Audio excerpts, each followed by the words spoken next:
Most of us think of the Old West as the stuff of myth and legend and cowboy movies. But the West was made by very real people. And people always leave stuff behind. So, if you're willing to get your hands a little dirty, like the archaeologist in this episode's profile, you might just discover the real story behind the myth, buried in the dirt and the sand. We're just about there.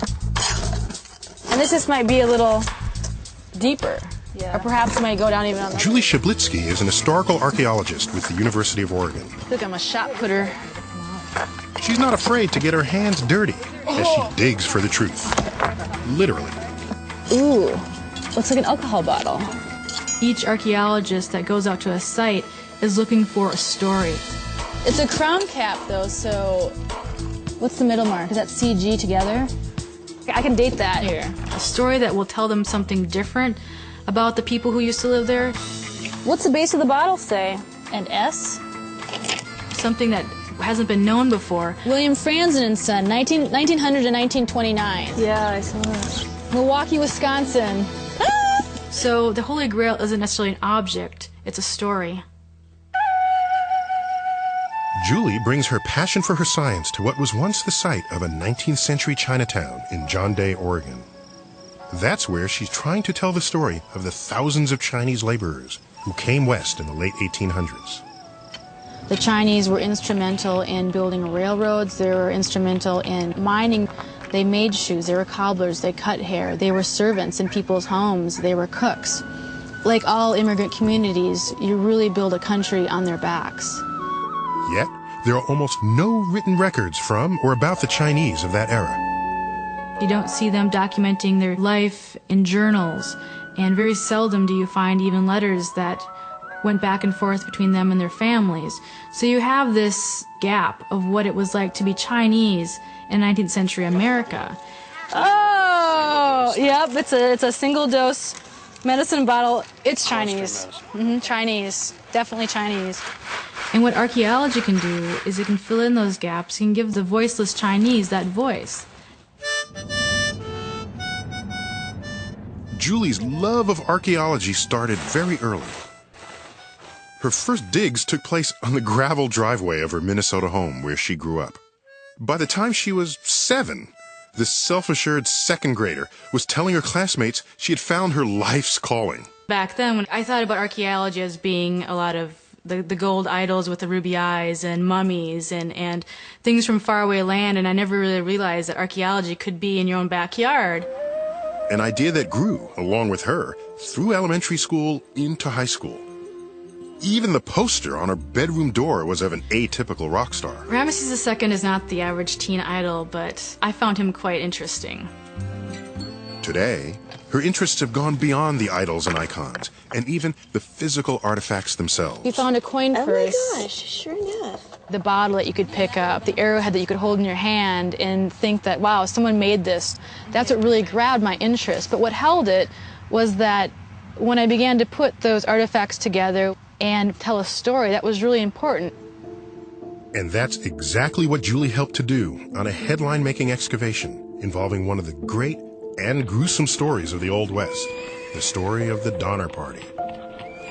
The group of westbound pioneers who, because of bad luck, an ill-chosen route, and early snows, were trapped in the California mountains for a bitter winter in 1846-47. So you had a little over 80 people stranded in the Sierra Nevadas in 2 different camps. In both camps, about half the people lived and about half the people died. Just what the living did to survive horrified everyone who heard the story. Some survivors in the larger of the 2 Donner Party camps admitted they had cannibalized the bodies of those who had already died. It seemed that everyone was for sure that cannibalism was participated in by every single member of the Donner family party. I think a lot of people believe that they survived by eating each other. Julie was the co-leader of a team that went back to the second camp to get a fuller story of what really happened there more than 150 years ago. We want to know if they cannibalized. We want to know if they didn't cannibalize, how did they survive? How desperate did they become? What did they eat? Julie's team discovered a buried hearth and a trove of burned and chop-marked bones. She took those bones and did what she's become known for, Julie brought in experts from other scientific disciplines. In this case, forensic bone analysts. Their findings? Those chopped, boiled bones were those of hunted deer and rabbit, of their horses, even dog, but no humans. These people ate their family dog. They did everything in their power to extract every last nutrient before they did the unthinkable.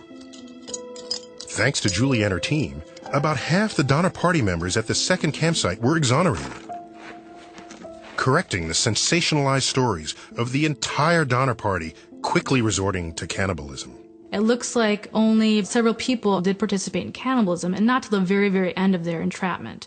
So I think that's a real big finding for us. I think she's something of an emerging star in historical archaeology. Go! One of the things that I love so much about Julie, and especially enjoy working with her, is the enthusiasm. That's way cool. It's so infectious. Oh, wait. Oh, my gosh. I think this is a soy sauce. It looks like right on top of this board here is a spout from a soy sauce bottle, a Chinese soy sauce bottle. Yes. There's no doubt what this is. There you go. She is really there to really help in times when your work is long, hot days and it's frustrating work. She's still like being the cheerleader. Which, in fact, she used to be. She's always been active. The volunteer firefighting, snowboarding kind of active. And she says she's always been a tomboy. But the kind that's never been afraid to wear pink, or to poke fun at herself, or to try something new. Oh, Susanna. There's both the part of me that can be dressed up in feminine, but at the same time can also be a scientist who likes to play in the dirt. And I've always been true to who I am, and I've always been comfortable with being, I guess, a lipstick archaeologist, if you will. But make no mistake, this lipstick archaeologist is not someone to be taken lightly. Julie's one of the first archaeologists in her field to discover historic period DNA from an artifact. She excavated this glass syringe from a site in Virginia City, Nevada. Nowadays, forensics and DNA is a household word, and I wanted to understand what the syringe was used for. I wanted to know who used it. Knowing that it came from a 19th century structure just was not enough for me.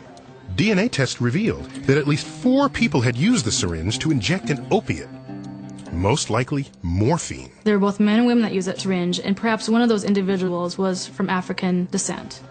And I would never have been able to know that with just using traditional archaeological methods.